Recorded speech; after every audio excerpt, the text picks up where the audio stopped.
Bonjour, Antoine Reniaume, je suis viticulteur à Bouzeron. J'ai un parcours un peu particulier puisque j'ai commencé moi dans la banque et donc c'est une reconversion. Je suis un néo-vigneron. J'ai commencé avec 2 petits bouts de vigne que je faisais en plus du travail.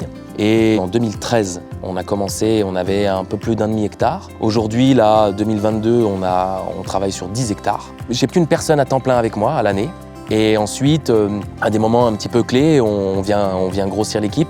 On passe à 3, 4 et au moment des vendanges, on est une vingtaine. Donc on travaille donc sur des appellations côte-chalonnaise et de la Côte-de-Beaune. Donc en Côte-chalonnaise, on travaille sur Bouzeron, Rully et Mercurey. Et en Côte-de-Beaune, on a donc des Maranges. On fait des Hautes-Côtes-de-Beaune. On fait des rouges, on fait des blancs à proportion à peu près égale. Aujourd'hui, on travaille sur 2 sites différents. Donc à Bouzeron, on habite à Bouzeron. On a tout ce qui est matériel vigne et on a aussi la cave d'élevage. Et pour ce qui est vinification et stockage bouteilles, donc on a un autre site à Rully et en espérant un jour pouvoir tout réunir à Bouzeron. On a un petit peu tous les clients, ce qui nous a quand même, faut le dire, pas mal aidé pendant le Covid. Des particuliers, les professionnels, on va avoir des cavistes, des restaurateurs, des bars à vin, toutes ces choses-là, des épiceries. On fait un tout petit peu d'export aussi. Pour le moment, moi je fais que les États-Unis. Dans l'avenir, je pense qu'il faut continuer à développer toute cette clientèle. Le but là, dans quelques années, effectivement, c'est de récupérer encore un petit peu de foncier sur des appellations qu'on travaille déjà. Aujourd'hui, on est à 20 000 bouteilles. Si les récoltes cette année, c'est un petit peu meilleur, je pense qu'on va passer à 35. Alors donc le projet, c'est qu'à Bouzeron, on puisse faire ce qu'on fait à Rully, c'est-à-dire qu'à Bouzeron, on a pour projet de monter une cuverie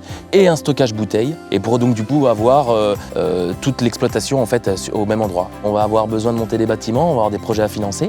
Donc la Banque Populaire, je le souhaite, sera partie prenante. La Banque Populaire, on se connaissait pas, j'avais pas grand-chose et ils m'ont quand même suivi. Parce que oui, je leur ai présenté ce que j'avais envie de faire, j'y croyais, donc je pense que ça compte. Et aujourd'hui, je pense pas qu'ils regrettent. C'est gagnant-gagnant. C'est vrai que moi, les années précédentes, je voyais ces invitations, la dynamique agricole, je me sentais pas trop concerné en fait. Et Monsieur Pioton m'a proposé, m'a dit, j'aimerais bien qu'on soumette votre candidature. Et écoutez, oui, je suis content parce qu'effectivement, si vous voulez, au-delà du fait que moi, je vois bien que les choses avancent, eh bien, il y a aussi des gens qui sont extérieurs à mon métier et qui estiment que les progrès, que ce qu'on a construit, ça mérite d'être récompensé, ouais.